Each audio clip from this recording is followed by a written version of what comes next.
abdiin nuuf kennamee jiraataadha. Arfiin du'aa miirree caccabeera. Dukkana boon qabuun injifatamee Yesuus du'ee nafnee du'aa kee. Nagaa fayyaanii Waaqayyoo bakka jirtan maratti isiniif baay'atu jecha baga ayyaana du'ee du'aa ka'uu gooftaa keenya fayyisaa keenya Yesuus Kiristoos kan bara 2018 nagaan isin ga'e jecha maarreenis dhimmuma kanaan kan wal qabatu irratti waliin dubbii gabaabaa gochuuf keessummaa tokko affeerradheen jira. Keessummaa sana wajjin wal barree gara afgaaffiitti dabarraa jechuudha. Maqaa keessanii fi bakka irraa dhuftan daawwattoota keenyaaf ergistanii gara afgaaffii keenyaatti deebinaa. Eenyu akka taatan maqaa keessan daawwattoota keenyaaf ibsaani. Tolee, keessumaa kabajaa gootanii naaf eeruu keessaniif galatoomaa isiniin jecha. Ani maqaan koo Girmaa Ittaanaan jedhama. Seensummaan koo waldaa guutuu wangeelaa Damdalloo lakkoofsa 2 tiksee waldichaati. Akkasumas waajjira waldaa guutuu wangeelaa naannoo Qellem Wallaggaa irratti tajaajila dargaggootaa fi daa'immanii qindeessuudhaan hojjedha jechuudha. Tole egaa paaster, torbeen kun akka macaafa qulqulluutti ayyaanaan wal qabatee macaafi qulqulluu maal akka inni jedhu akka nuuf ibsitanii fi sin gaafannaa jechuudha. Gaaffii naa dhiyaateef sin galateeffachaa.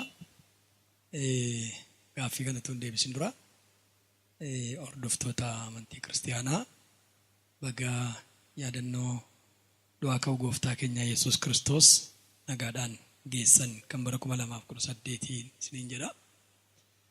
Egaa bu'uuruma gaaffii naa ka'eetiin akka macaafa qulqulluutti torban kun maal jedhama kan jedhamu. Torban kun afaan waaqummaatiinis macaafa qulqulluutiinis torbanii qulqulluu jenna.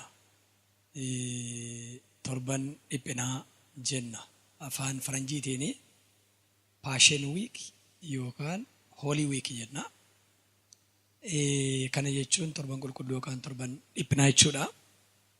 Hiika isaa gaafa laallu jechi passion jedhu kun afaan Ingiliffaarraati kan dhufe.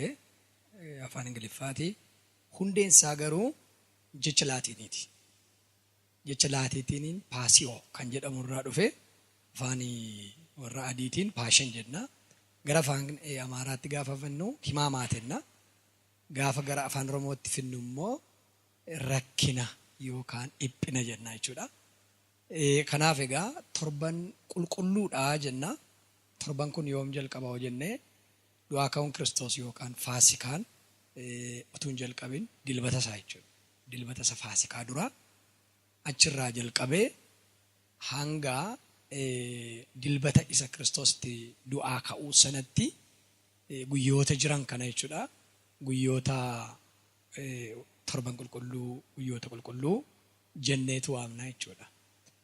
Kana wajjiniin wal qabate jechuudha. Torban kun gaa torban Kiristoos fedhiidhaan gidiraa ilmaan namaaf jedhee itti fudhate akkasuma illee obsatti agarsiise jechuudha rakkina kana keessatti. Kuni torban kun macaafa qulqulluudhaayi inni jennu kun amma fakkeenyaaf Faasikaa yookaan du'aa ka'uu dura dilbata irraa jalqaba kan jennu kan amma afaan Ingiliffaatti Palm Sunday jenna. Palm Sunday jechuun guyyaatti gooftaa Yesuus ulfinaan gara Yerusaalem seene jechuudha. Kun hundumtuu wanti Kiristoos dilbata sanaa wiixataa, kibxataa, roobii, kaamsa jimaata, sanbadduraa fi dilbata godhe suni wangeela keenya arfanuu irratti barreeffamee jechuudha. Kan inni jiru Palm Sunday yookaan dilbata isaa Faasikaa duraa sana gaafa laallu injifannoodhaan Yerusaalemiin seene Kiristoos jechuudha. Achi dabarree gaafa ilaalaa deemnu isa injifannoodhaan seene sana torban ulfinaa guyyaa ulfinaa isa ture sana gantummaan yeroo ittiin dhufu, gidiraan yeroo ittiin dhufe, fannifamuun yeroo ittiin dhufe, du'uun yeroo ittiin dhufe gaafa dilbata isaa immoo gaafa dhufnu guyyaa du'aa ka'uu sana injifannoo du'a irratti argame kan wal qabatu kan ibsu waan ta'eef amantootaaf Waaqayyo karoora fayyinaa qabu. Dhala namaa hundumaaf karoora fayyinaa inni qabu gadi fageenyaan torban keessatti xiinxalluudha jechuudha torbanni kun.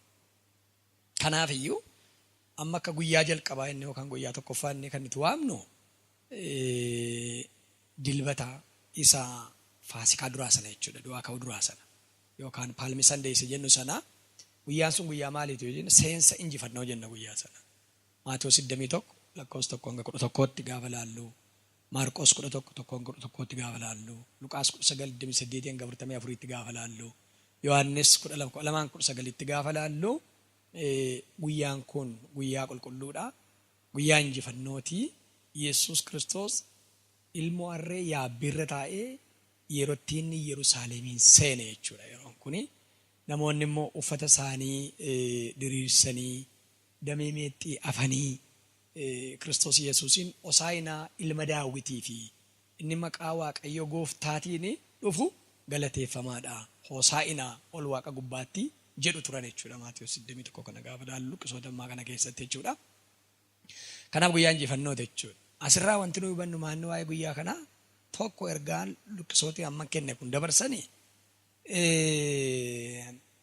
inni tokko raajiin afaan raajicha Zakkaariyaasiin dubbatame sun akka raawwatamuuf. Zakkaariyaas 9:9 irratti mootiin keessan gad of deebisee ilmoo harree yaabbiirra taa'ee gara keessanii dhufa kan jedhu sun raawwatamuu isaa agarra. Gooftaan maaliif ilmoo harree irra taa'e yoo jenne akka addunyaa yeroo sanaatti geejibaaf tajaajilti jechuudha. Gad of deebisuu isaa agarsiisa. Nagaadhaan gara Yerusaalem mootii nagaa ta'uusaa ergaa dabarsuu qaba jechuudha. Ammatuu Gooftaa Yesuus farda yaabee magaalaa Yerusaalem dhaqee waraanaaf dhaqeedha. Lolaaf dhaqeedha. Fardi waraana kan agarsiisu waan ta'eef jechuudha. Naaf Gooftaan immoo waraanaaf dhufe gara addunyaa kanaatu hin ta'in nagaa ilmaan namootaarraa bade sana deebisuu dhufe waan ta'eef ilmoo harree sanarra taa'ee gara sana kanaaf dhaqee jechuudha. Raajiin kun raawwatamuu isaati. Uummata bira immoo hubannoo dogoggoraatu jira. Gaafa laallu jechuudha boqonnoota kana gaafa laallu. Fakkeenyaaf Luqaas 9:41-44 gaafa laallu isa mootiin kun gad of deebisee gara isaanii dhaqee isa nagaa isaanii kennu isa fayyina isaaniitiif dhufe sana wallaaluu isaanii agarsiisa. Kan isaan barbaadan uummanni sun yeroo baay'ee jechuudha fayyina hafuuraatu hin ta'in dhiibbaa siyaasa Roomaa jala waan jiranii fi mootiin dhufu kun achi jalaa bilisa nu baasaa fi jedhu qabu turanii. Kanaaf Gooftaa Yesuus Yerusaalemiif boo'e jechuudha. Maaliif boo'ee Kiristoos Luqaas 9 irratti Yerusaalemiif jennee gaafa laallu isa nagaa isheetiif ta'uu fi bara Waaqayyo itti ishee fayyisuudhaaf dhufe sana waan hin hubanneef diinonni ishee immoo ishee marsanii waan jireef dallaatti ijaaranii waan jiraniif akka harkaa ba'uu hin dandeenye illee diinota ishee harkaa Gooftaa Yesuus argee gara fayyinaatti dhufuu sirra ture jedhee ni gaddaaf ture jechuudha. Kanaaf guyyaan inni jalqabaa kana jechuudha. Guyyaa inni lammaffaan wiixata gaafa laallu sagalee Waaqoo keessaa Maatewos 21 lakkoofsa 12-7 Maarqos 11:5-9 Luqaas 19:45-48 gaafa laallu Luqqisoota kanarraa waan lama argina jechuudha. Guyyaa kana waan Kiristoos hojjete. Innis maanni firdii raajummaa firdii dabarsaa ture Kiristoos. Innis tokko amma Maatewos 21:7 gaafa laallu mana qulqullummaa qulqulleessuu Kiristoos agarra. Maanni kuni Gooftaa Yesuus injifannoon Yerusaalemiin galeera magaalaa sana galee mandara sana galee dhiisu gara mana qulqullummaa seena jechuudha. Mana qulqullummaa gaafa seenu Yesuus Kiristoos warra qarshii jijjiirratan warra gugee gurguran mana qulqullummaa keessatti arga jechuudha. Isaan kana gadi oofee gadi baasee taa'umsa isaanii galagalchee manni koo mana kadhataa jedhamee waamamaa jedhamee caafameera. Kakuu Moofaa keessatti akkas jedhamee caafameera. Isin garuu maal gootan jedha holqaattuu isa godhattanii jedheetu guyyaa kana ergaa kana dabarse jechuudha Gooftaan. Ergaa kana guyyaa kana darbeerraa maal barra hoo jennee dhaggeeffattoota keenyaa fi ergaa akka ta'u jechuudha. Tokko Gooftaa Yesuus aarii inni aaree iddoo kanatti aarii qajeelaa akka inni ta'e. Aarii to'atamuu danda'u uncontrol kan ta'e miti jechuudha. Emotionally miti Gooftaan iddoo kanatti inni godhe aarii to'atamuu danda'u aarii qajeelummaa Waaqayyoo agarsiisuu danda'u jechuudha. Mana Waaqayyoo kana mana hannaa, mana malaammaltummaa, mana faayidaaf itti waaqeffatan godhan malee ulfinni Waaqayyoo mana inni keessatti mul'atu hin goone jechuudha. Tokko ergaa kana darbu. Ergaa kan biroon immoo hojii fakkeenyummaa qabudha hojiin asitti hojjetame jechuudha. Kiristoos Yesuus gaafa laallu mana qulqullummaa qulqulleessuu kana irratti sirna amantaa karaarraa bade kana. Mana amantaa daldalatti deebi'e kana. Hojii wangeelaa daldalatti isaan deebisan kana isa sirreessuudhaa fi Gooftaan keenya raajummaa kana yeroo itti inni gargaaramu argina jechuudha. Kanaaf guyyaa wiixataa kana mana qulqullummaa qulqulleessuu isaatii kan biraan immoo Maatewos 21:18-22 gaafa laallu muka harbuu tokkorraa ija dhabe Kiristoos. Baala baay'ee qabdi, ija garuu hin qabdu. Kanas argee guyyaa sana Yesuus muka harbuu kana abaareera jechuudha. Kun immoo maal agarsiisa? Fafakkeessummaa jireenya hafuuraa keessa jiru gooftaan obsa kan qabneef akka abaaru, akka dheekkamu dhimma kana kan inni nutti agarsiisu jechuudha. Guyyaa kibxataa gaafa kaasnu jechuudha. Yookaan akka naannoo keenyaatti facaasaa jenna jechuudha kibxataani. Barsiisaaf falmii argina jechuudha. Gooftaa Yesuus amma Maatewos 21:83 kaasne hanga boqonnaa 24 lakkoofsa 51tti, Maarqos boqonnaa 11 lakkoofsa 87 hanga boqonnaa 13 lakkoofsa 39tti, Luqaas boqonnaa 20 lakkoofsa 1 hanga 21 boqonnaa 1 lakkoofsa 81 hanga 36tti amma paaseejota babal'oodha warri kun. Bal'aa kana keessatti Yesuus Kiristoos mana qulqullummaa keessatti barsiisuudhaan yeroo inni dabarsaa turedha jechuudha. Yesuus Kiristoos ammasitti geggeessota amantaa barsiiseera. Geggeessota amantaa gaafa jennu akka yeroo sanaatti Fariisonni jiru, warri Heroodiyaanota jennu jiru, Saaduqooti jiru. Isaan kan hundumaa barsiisaa ture jechuudha. Barsiisanni barsiisaa ture poorshinii bal'aa kana keessatti gooftaa Yesuus Kiristoosiif gaaffiin kaka'aa ture jira. Dhimma aboo, dhimma gooftummaa, aboo maaliitiin, gooftummaa maaliitiin kan hojjettati kan jedhamu kaa'aafii ture. Siyaasa irratti kaa'aafii ture. Mootii gabbaruu irratti waa'ee taaksii wal qabatu irratti kaa'aafii ture.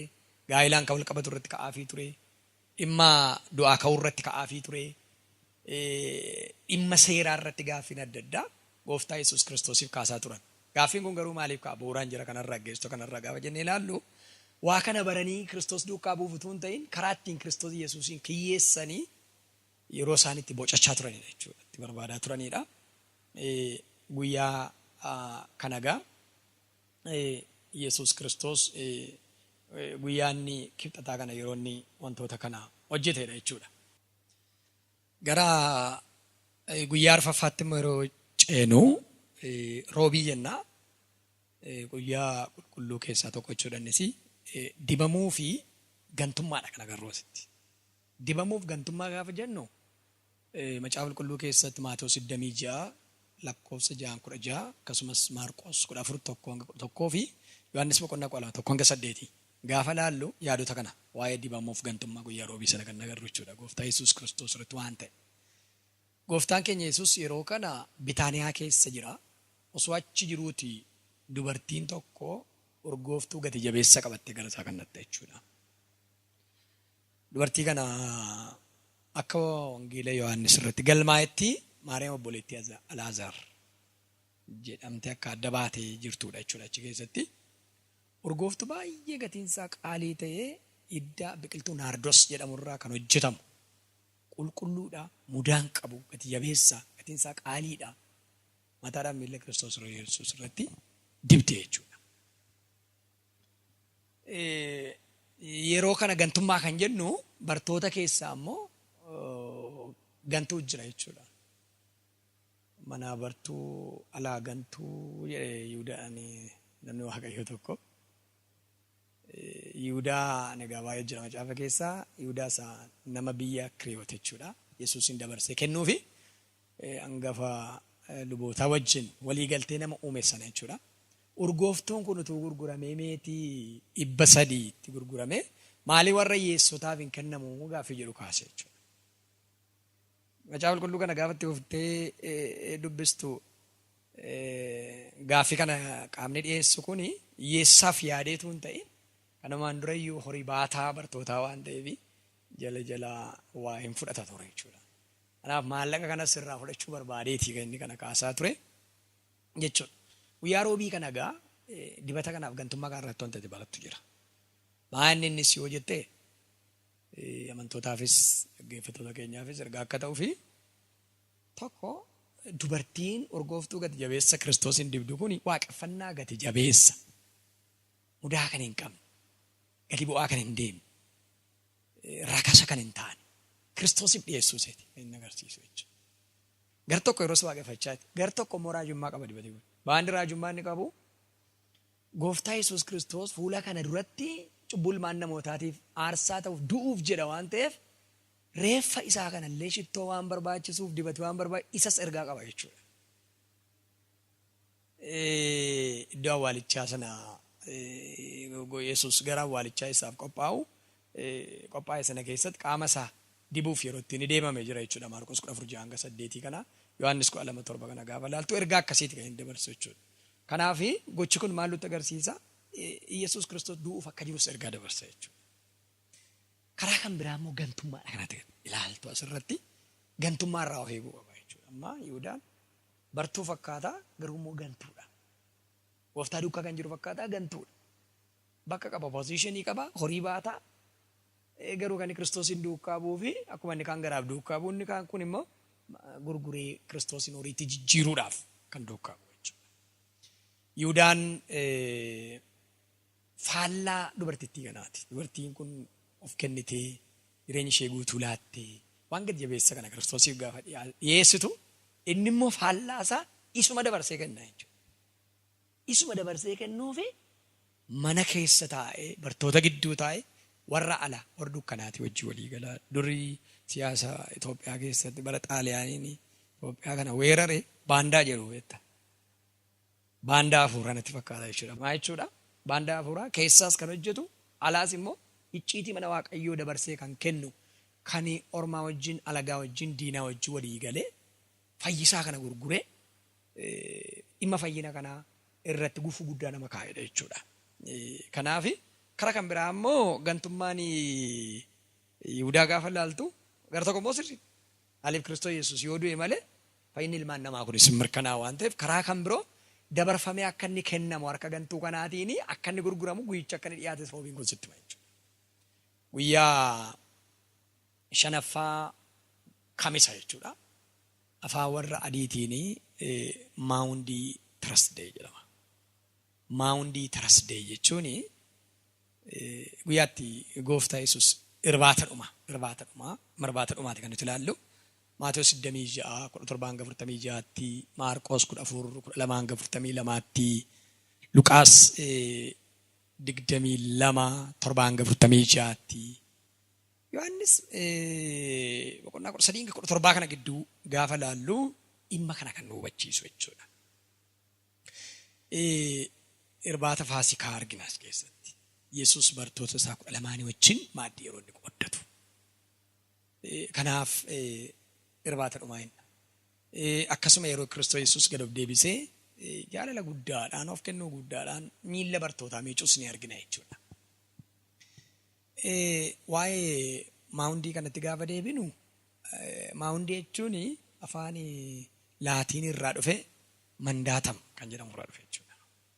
Mandaatam jedhama. Mandaatam jechuun abboommii jechuudha. Abboommii jechuudha. Yesuus ajaja haaraa kennuu nutti agarsiisa. Maanni ajaja haaraa Kiristoos kenne kun immoo sabna godhatu akka dhaggeeffatu jechuudha. Yohaannis 13:34 irratti maal jedha gooftaa Yesuus? Wal jaalladhaa akkuma isin jaalladhe isinis akkasuma wal jaallachuu qabdu jedha. Abboommii isa haaraa kana kenne jechuudha. Gochi miilla miicuu kun egaan yookaan dhiquu kuni fakkeenya isa dhumaa jaalala Kiristoos agarsiisuu fi gad of deebisuu Kiristoos agarsiisu. Kiristoos Yesuus aarsaa guddaa gochuudhaan yeroo inni saba kana tajaajilu, bartoota kana tajaajilu agarra. Gochi bareedaan akkasii amma gaafa naasoo namni tolu kun achumatti hafeeree gaafa jennu achitti immoo namni. Gooftaan maal akkuma isinii godhe kana isinis walii keessaniif akkasuma godhaa jedhee gad of deebisnee illee jaalala guutuudhaan illee aarsaa of gochuudhaan illee akka walii keenya illee jaallannu akka walillee tajaajillu Kiristoos nu barsiiseera jechuudha. Jireenya kiristaanummaa kakuu haaraa keessatti wanti nu hubachuu qabnu tokko jira. Maal? Eenyummaa keenya gaafa yaadnu nuyi mucaa Waaqayyooti. Tajaajila keenya gaafa yaadnu garuu sarvaantii ta'uu qabna. Gad of deebisnee akka garbichaa taane ulfina keenya dhiisnee aarsaa of goone saba tajaajiluu nama tajaajiluu kan jedhu kana guyyaa kana kan baratamedha jechuudha. Guyyaa makamisaa kana Yesuus seera irbaata qulqulluu seerotti ni dhaabe argina. Buddeena cabsee isaaniif kenne kun dhanna kootii isa cubbuu keessan baatee fannoo irratti du'e jechuudha. Xoofoo fuudhee isaaniif kenne kun dhiiga kootii isa kakuu haaraa keessa isiniif dhangala'uudha. Isa kakuu haaraa dhaabeedha yeroo inni jedhee kakuu haaraa nuuf dhaabes guyyaa isa kana jechuudha. Guyyaa kamisaa kana wajji wal qabsiifnee kan nuti hubachuu qabnu toggeessimaanidha. Geetsmaaniin Kiristoos Yesuus dhiphina cimaa keessa yeroo ittiin ture Geetsmaanitti amma fakkeenyaaf Maatewos 26:39 irratti yaa abbaa koo hin danda'ama yoo ta'e xoofoon dhiphinaa kun anarraa darbu garuu akka jaalala koo miti akka jaalala kee haa ta'u malee jedha. Kiristiyaanni fedha isaa miti kan inni kadhatu, fedha abbaati kan inni kadhatu, fedha waaqaati kan inni kadhatu jechuudha. Gidiraan kun fedha kee miti yoo ta'e immoo nan fudhadha jechuudha keessatti Kiristoos Yesuus. San jedhe miti jaalalli kee haa ta'u jedhee gooftaa Yesuus kadhata kana kadhateera. Kun egaa maaliif kadhata kana kadhate Kiristoos gaafa jennee ilaallu Yesuus nama guutuu ta'uu isaa nutti agarsiisa. Namummaa isaa nuuf jedhee nama ta'uu isaa. Yoo nama ta'ee cubbuutti nu fayyisuu waan hin dandeenyee fi deebi'ees immoo karaa biraa kadhannaan kun maal hubachiisa? Kiristoos guutummaa guutuutti fedha abbaa isaatiin bitamuusa. Yaada mataa isaa raawwachuu kan dhumne fedha abbaa isaa, kaayyoo abbaa isaa, ergama abbaa isaa sana bu'uureessaa yookaan karoorsaan fayyina keenya abbaadha. Gooftaan keenya Yesuus Kiristoos immoo foon uffatee raawwachuu dhufe. Hafuurri qulqulluun immoo akka nuyi lammaffaa dhalan dhufe waan ta'eef qooda qabu sada waaqayyo tokko keessattis waan ta'eef kana agarsiisa jechuudha. Yihuudaan guyyaa inni dhungatee Kiristoosiin dabarsee itti kennes guyyaa isa kamisaa kana jechuudha. Torban qulqulluu jennee kan waamnu kun egaa torbanuma tokkicha kana isa ja'affaarra geenyeerra. Inni ja'affaan kun jimaata jechuudha. Jimaata gaarii jedhama. Fannifamuudha immoo asirratti kan agarru. Guyyaa gooftaan keenya itti fannifame jechuudha. Maatewos 27:61 dubbisnee Maarqos 15:47 geeffattoota keenya kun yoo dubbisanii Luqaas 22:66 kaasanii hanga boqonnaa 23:56tti Yohaannis 18:28 hanga boqonnaa 19:37tti waa'ee fannifamuu gooftaa keenya Yesuus Kiristoos qabatee jira. Guyyaan kun guyyaa dukkanaadha. Guyyaa Kiristoos dhaddacha seeraan alaatti marsaa adda addaan dhiyaateedha guyyaan kun. Fakkeenyaaf dhaddacha warra Yihuudootaa Sanaadiriin jennu irratti hangafoota luboota irratti yeroo 3 marsaa 3 dhiyaateera. Warra siyaasa Roomaa hoogganan bulchitoota Roomaa warra akka Philaaxoos fa'aa duratti kan isa fakkaatan duratti yeroo 3 walumaa gala abboota gaggeessitoota amantii fi abboota siyaasaa duratti marsaa 6 dhiyaateera jechuudha Kiristoos. Yeroo Kiristoos reebame, yeroo loltoonni itti ga'isan, yeroo Simooniin giddisiisanii fannoo Kiristoosiin baachisan achumaanis yeroo Kiristoos itti du'eedha jechuudha.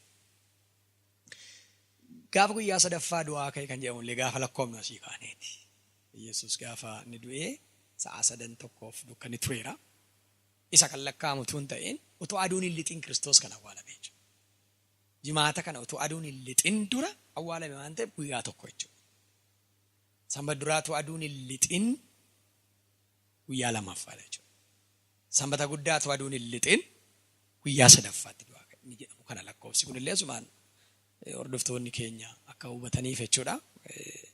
Kanaaf maaliif jimaanni kun guyyaa gaarii jedhamee jennee gaafa kaafnu sababa gidiraa, sababa dhiphinaaf utuu hin ta'in guyyaa gaarii wanti hin jedhameefi waan gidiraan suni galma gidiraan sun argamsiise. Maanni galmi gidiraan kun argamsiise jettee gaafa yaaddu kaffaltii guutuu fi kaffaltii isa dhuma Kiristoos cubbuu ala namaatiif yeroo inni itti kaffalee waan ta'eef guyyaa gaarii kan jedhameef kana jechuudha. Yesuus hoolaa Waaqayyoo inni mudaa hin qabne, inni cubbuu hin qabne, qaawwaa Waaqayyo isa qulqulluudhaa fi saba cubbamaa gidduu jiru cufuudhaaf jechuudha. Qaawwaa sana cufuudhaaf ilmi Waaqayyoo fedha isaa guutuun guyyaan itti aarsaa ta'e waan ta'eef jimaata gaarii kana jedhama jechuudha. Gooftaa Yesuus guyyaa jimaata kana fannoo irratti jechoota xumuraa yookaan jechoota dhuma 7 dubbateeti kan jiru. Kan dura duubaan gaafa dubbaddu gabaabaatti Luqaas 23:34 irratti yaa abbaa waan godhan hin beekan yoo isaaniif dhiisii kan jedhu fannoon araara kan labsu jechuudha. Luqaas 23:43 irratti immoo jecha lammaffaa gooftaa Yesuus dubbatee guman sitti himaa har'a naa wajjin jannata keessatti argamta yeroo jedhu saamtota sanaan tokko ganee fannoo irratti tokko immoo gooftaatti amanee qalbii dirrate sana fayyinni gochaa keenya isa gaariis gochaa keenya isa gadheessa kan ta'e ayyaana waaqayyootiin akka ta'e karaa amantii nu hubachiisa. Jechi sadaffaan Kiristoos fannoo irratti dubbate haadha koo ilaa ilma kee jedhe. Kuni ilaa haadha kees jedheera Yohaannis 9:26 irratti. Bartuusa gooftaatti siqusa gooftaan jaallatu jedha kutaan kun. Maybe Yohaannisiin ta'uu danda'adhame yaadama. Yohaannis eebbaa wangeelaa ta'uu danda'adhame yaadama. Ilaa ilma kee gaafa jedhu hariiroo maatummaa Kiristoos Maariyaam haadha isaatii wajjin qabu nu agarsiisa. Fiizikaal faamilii jechuudha. Ilaa haadha kee immoo gaafa jedhu Yohaannis hin deenye sen. Garuu maatii hafuurummaa, maatii hafuuraa akka ta'es kutaan kun nu barsiisa jechuudha. Arfaffaa irratti eelii lama sabaktaanii jedhe gooftaan. Waaqayyo koo maaliin na dhiifte jechuudha. Maatewos 27:46 yookaan Maarqos 15:34 gaafa dubbisnu waaqa koo maaliif na dhiifte? Kuni raajii kanaan dura faarsa Daawit 22 irratti lakkoofsa 1 irratti illee dubbatameedha. Inni raawwatamaa jira. Waaqa koo maaliin na dhiifte kan jedhu kuni gidiraan kun Kiristoos namummaan baay'ee hammaachuu isaati. Gatii cubbuu kanuu kaffalaa jira. Dhagna isaa irratti cubbuu baate du'aa jira. Cubbuu ta'etu hin ta'in. Cubbuu baate. Yeroo inni cubbuu keenya baatu nurratti immoo tolli isaa nu lakkaa'ame du'aa jira waan ta'eef hammam cubbuun firdii ulfaataa akka inni fidu kan nutti agarsiisudha jechuudha kun. Nannee bodhee jedha. Jecha shanaffaa immoo gooftaa Yesuusii nannee bodhee yeroo itti inni jedhu kunis namummaa muddaa hamaa keessa gidiraa hamaa keessa Kiristoos akka inni jiru kan nutti agarsiisudha. Fiixaan ba'eeraa Yohaannis 9:30 irratti immoo fiixaan ba'eeraa kan jedhu nama maal nutti agarsiisa? Harka 100 keessaa 100 aarsaan gatii cubbuutiif kaffalameera. Si'achi aarsaa biraan hin barbaachisu. Wanti fannoo irratti ta'e kun dhiigi dhangala'ee kun harka 100 keessaa 100 dhala namaa kamiin jaarraa kam keessatti bakka kamitti haala kamitti qulleessuu akka inni danda'u gargaara barsa jechuudha. Fiixaan ba'eeraa kan jedhu kun jechuudha. Cubbuun kan wal qabatu laallate. Jecha sadhumaa immoo yaa abbaa koo hafuura koo harka keettan kennadhaa kan jedhu kuni fannoo irratti illee Kiristoos abbaa wajjin hariiroo akka inni qabu walitti dhufeenya akka inni qabu nutti agarsiisa jechuudha. Har'allee akkuma ammas lafa keenyaa farnaa wajjin jannatatti galtee saamtuu sanaan barsiisuu tokko jira si walitti gabbu'e kan jira. Jannata dhandhadha malee si waliin dhandhe hin jenne gooftaa Yesuus. Asittis immoo gaafa ilaallu hafuura isaa abbaatti kennachuu agarra malee si walitti gabbu'e diiyaabiloosii wajjin jijjiirraa geggeessuu isaan agarra jechuudha. Kanaaf ergaawwan akkasii qabu jechuudha. Jechoonni Kiristoos fannoo irratti dubbate kun 7 jechuudha. Guyyaa 7ffaatti gaafani si dabarsu guyyaa 7ffaan kun sanbata duraa jenna. Sanbata qulqulluu jenna. Awwaala keessa jira Kiristoos. Maatewos 27:62-66 akkasumas Luqaas 23:56 gaafa laallu reeffi Yesuus Kiristoos awwaala Yoosef Armaatiyaa irraa ergifataniiti sooressa ture. Isaayyaa 53 immoo dubbatameera iddoo awwaala sooressootaatti akka inni awwaalamu inni raawwatamuuf jedhe achitti ka'ee inni awwaalame achi keessa jira. Hangafoonni lubootaa duuka bootonni reeffa Kiristoos kan akka hin hanneefi waardiyyaan awwaala sana eeguu bulchaan Roomaa yeroo Pilaaxoos faana jechuudha. Eegduu akka isaan itti godhan gaafatanii turan jechuudha. Maaliif guyyaan sun isaaniif guyyaa itti boqonnaa ture? Yeroon kun immoo nuufi yeroo itti callisu Waaqayyooti. Kiristiyaanaaf dhuma duraan kun yeroo itti Waaqoo cal jedheedha. Guyyaan kun guyyaa callisa Waaqayyooti. Dhuma du'aas immoo kan agarsiisuun fakkaata. Xumura du'aas kan agarsiisuun fakkaata jechuun Kiristoos waliin du'uusaa jechuudha. Jireenyi haaraan utuu hin eegalin dura jireenyi haaraan du'aa qabuudhaan kan inni eegalu waan ta'eef utuu hin eegalin dura icciitii gadi bu'insa Kiristoos kan nutti agarsiisu duuti Kiristoos dhugaa ta'uu kan itti xiinxallu jechuudha. Guyyaan sanbata duraa yookaan sanbata jennu kuni deebi'ees immoo dammaqiinsa abdiis nutti agarsiisa jechuudha guyyaan kun.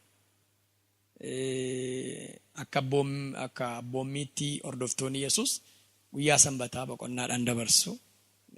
Boqonnaan guyyaa sanaa garuu gaddaaf burjaajiidhaan kan guutamedha.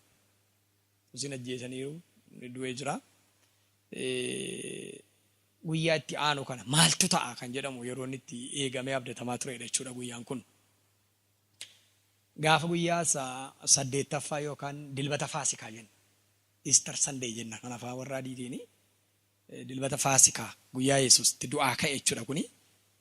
Maatiyos 28 tokko hanga 10, Maarqos 16 tokko hanga 18, Luqaas 24 tokko hanga 2, Yohaannis 20 tokko hanga 18 keessa ganna jechuudha. Guyyaan kun jalqaba torbaniiti. Torban keessa guyyaa jalqabaa kanatti Maariyaam Magdalaa fi dubartoota kaanittis Yesuusti mul'ateedha.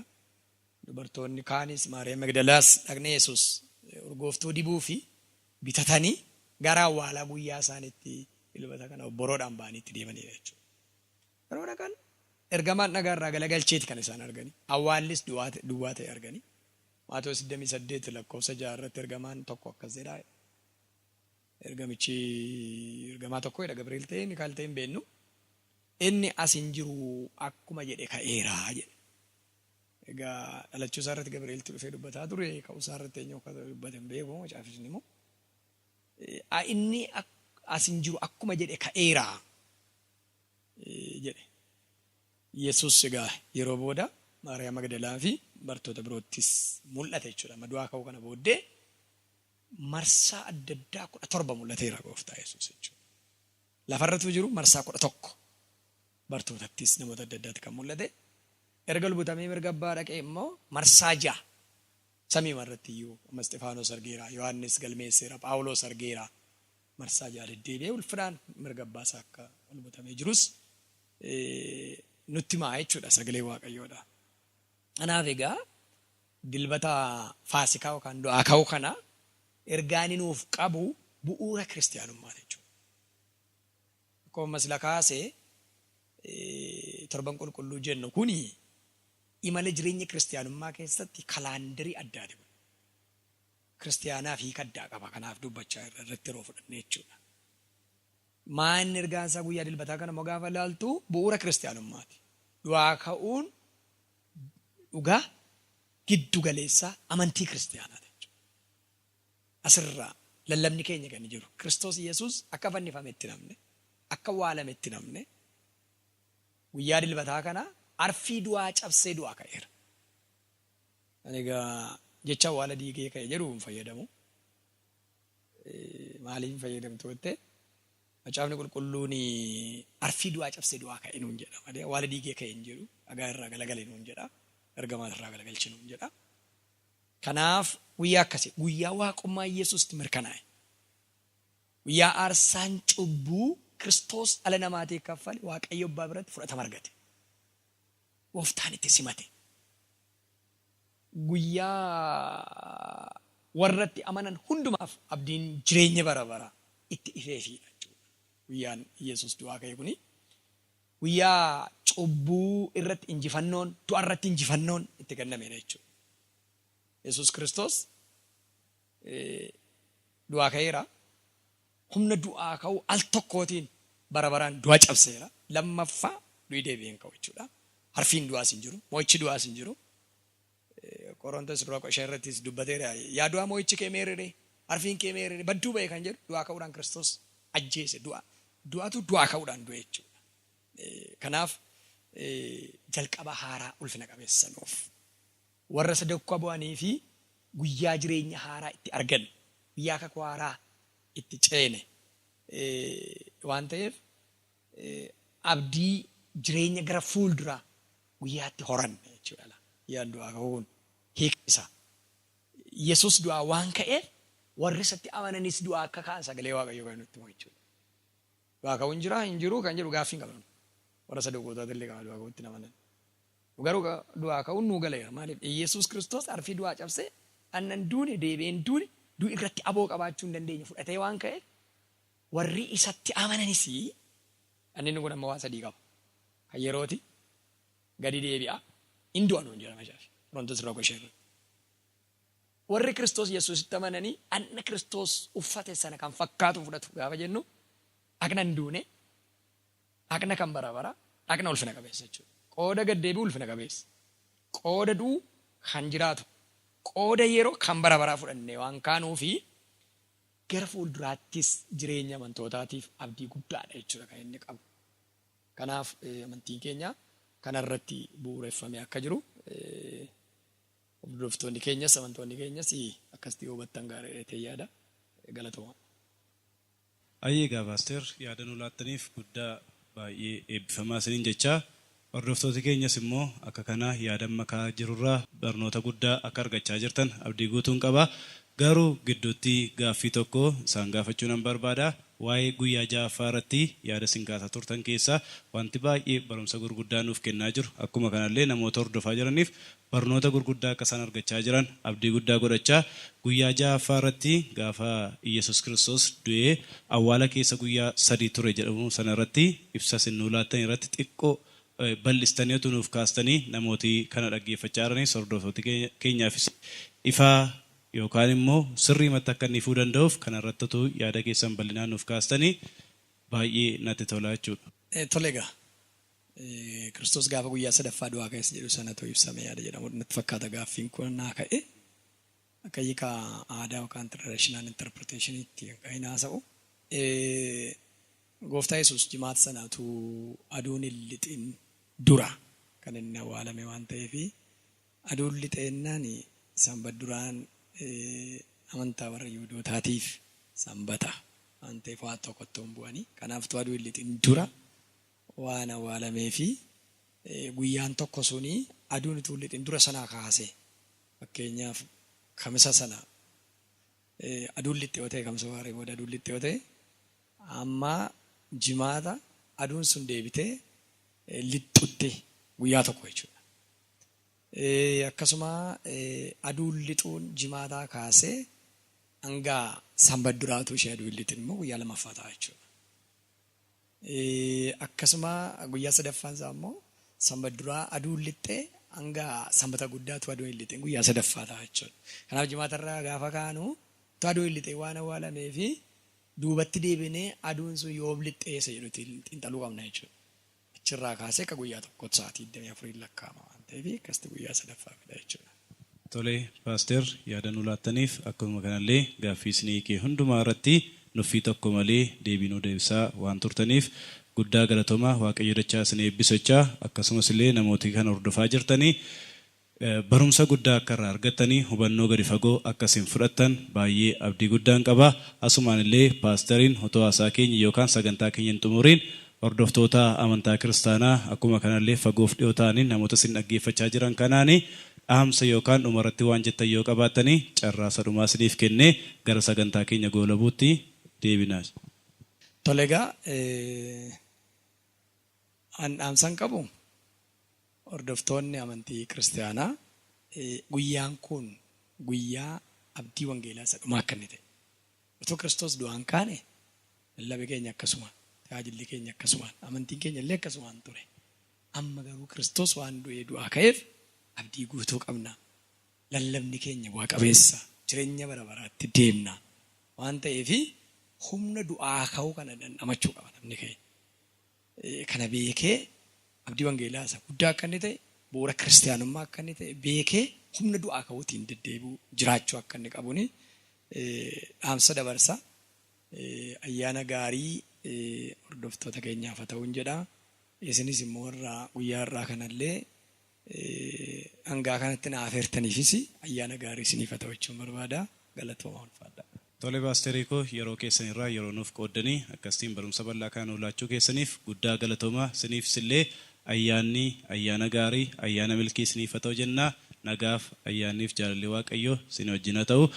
Hordoftoota kabajamoo jaallattoota dhaggeeffattoota keenya qophii amma ammaatti ture hundumaa irratti barumsa ta'aa ture hundumaa hordoftanii akkasiin barumsa guddaa fudhachuu keessaniif Waaqayyo dachaa isin eebbisachaa turtiin keenyarraa yookaan qophiin keenyarraa kanaan kan xumuramu yommuu ta'u qophii biraadhaan amma walitti deebinutti nagaaf ayyaanni Waaqayyo hunda keessanii wajjin haa ta'u ayyaana gaarii ayyaana milkii isiniif haa ta'u.